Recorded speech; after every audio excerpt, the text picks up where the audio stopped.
background, professional background in human resources, HR, training, leadership, and everything. One day I discovered positive psychology, which I think is really fun. A lot of you probably know Marty Seligman and Angela Duckworth, Mihai Csikszentmihalyi. So one day I just quit my job and moved from Beijing to Philadelphia to study positive psychology. My original plan was to go back to a big firm or a big consulting firm and do anything HR, positive workplace, put a yoga mat in your office, that kind of thing. And then the second semester, I would study positive psychology at UPenn. West Philadelphia, I don't know how many of you have been there. And I jumped on Uber and had a conversation with the Uber driver, and that changed my trajectory. So your mom told you not to speak to strangers, but that's the fun I have. So I just asked him, what are your passions? So he's driving, he was like, I love music, I love video game, who doesn't?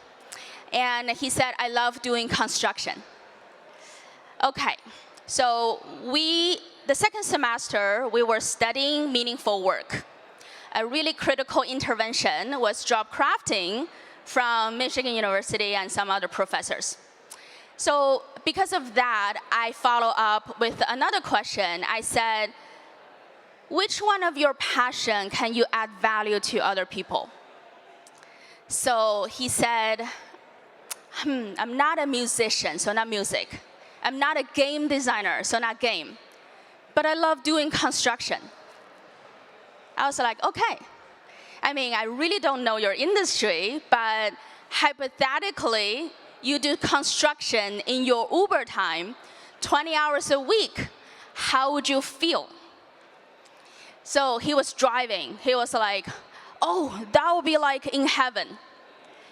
And we were talking about feeling is real, right? You can catch it when someone has passion just, in front of you. So I found him a website.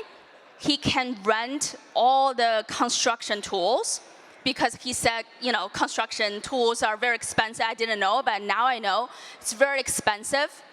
And another website, he can find a construction gig in his Uber time with triple hourly rate. And then I was about to leave. It was a short trip. And he said, thank you. I said, oh, no. I had a good conversation. He said, no, thank you. The question you asked me, I never thought about it.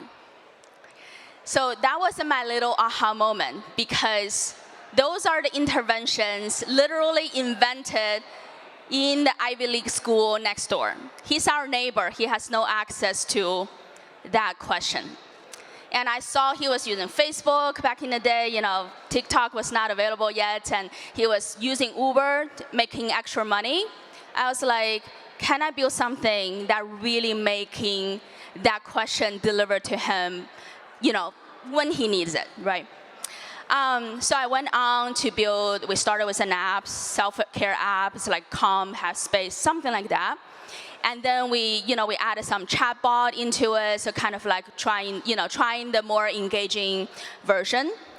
And because I graduated from this positive psychology program, so a lot of my classmates and alumni actually become coach. So positive psychology coach, workshop facilitator, and such. So I shared our app with them, and hey, give me a feedback. Like, what do you think? So they were like, okay, this is really cool. I want my own app. And we're like, hey, maybe we can do that. So we decided to start building something. We're kind of joking, it's like Roblox for, digital follow-through solution. So a little bit about what we're doing, and then go to the next thing we discover. So what we're doing is there's a problem. People learn how to be happier, healthier, things to do for your fitness and everything, but not taking actions, right? This is like, the whole conference is like, half of the conference is about that. But after talking to hundreds of like coaches and well-being community builders, they all wanted to solve the follow-through problem, and most of them are non-technical. So we actually built this AI creative platform that makes it 10 times easier for them to build their own digital solutions. So that's the first thing we do. And then we started to, kind of putting this into people's hands, and Angela Duckworth's Character Lab was our strategic partnership. We kind of see the user engagement. It's like good, but like it's not super exciting. So this is where we discover something, and it's going to be the framework I was supposed to show you, but I'm gonna just tell you about it.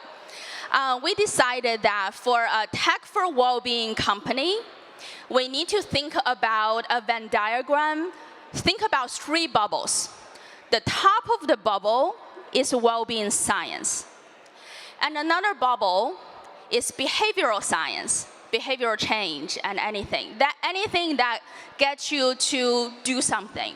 And another thing, because we're building a startup, is how to build a sustainable company and sustainable business model, how to change the unit economics of coaching. So we made a decision that's in the center of that, and that really increased our user stickiness multiple times. So we decided we're gonna continue using this framework, which is I'm supposed to show you, to continue our innovation. So let me tell you what we discovered. We discovered the power of social wellness. I mean, you probably have heard people talking a lot about it, social and everything. It has just multiple facets, right? So what we discover is from the bubble of well-being, there are like 200 of articles or even more researching why relationship is good for your happiness. It's that simple.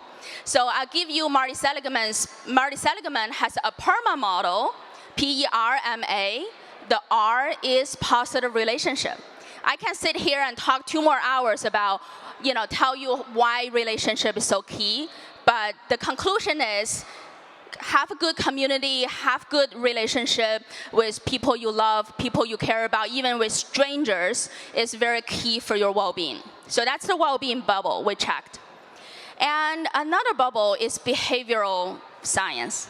There are just so many behavioral tricks that you can do. Duolingo used the streaks that works best for them. There are so many other things, but the trick is what works for us.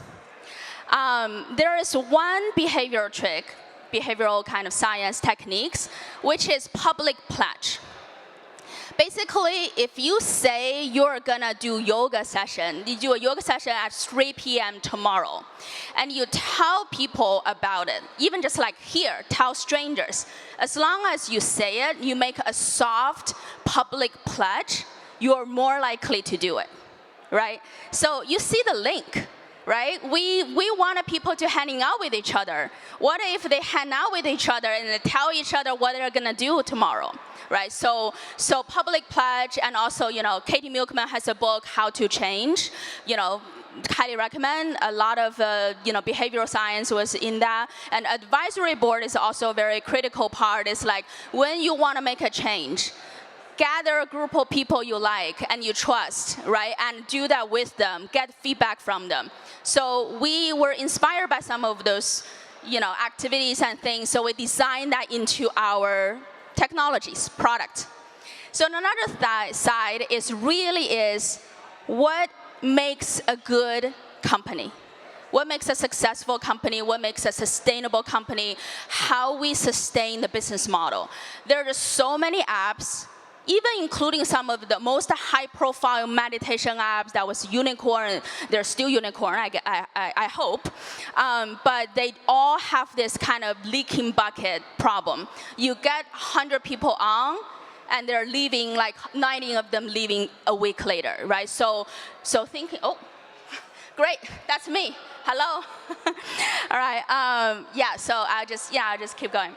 But So we think about like, hey, we want to be this Roblox. So what is Roblox? It's like platform value, right? We think platform value, it's like we aggregate all the practitioners and their communities, and the more they come, the more powerful our AI and the more powerful the platform is, the more they're likely to discover new clients, the more likely they can discover, when you come here for a stress management coach, you may come here, 2 years later, you become a parent, you discover a parenting coach. So things like that. So that's what we think about.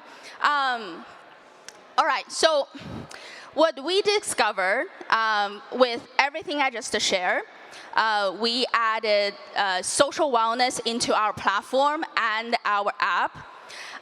Our user engagement right now, so we allow any coach, to build any kind of, let's say, 30-day well-being challenge on our platform. Across multiple cohorts, multiple coach cohorts, when you have 10 people join on day 1, by week 4, you still have 7 of them using it. So that is, I believe, higher than industry average user engagement. And the key there is the social piece. So, okay, I think that's pretty much the framework. A little bit more about us.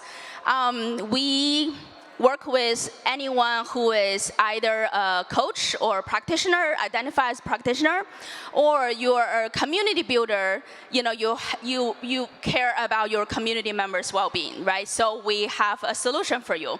And we have really good early traction as a startup.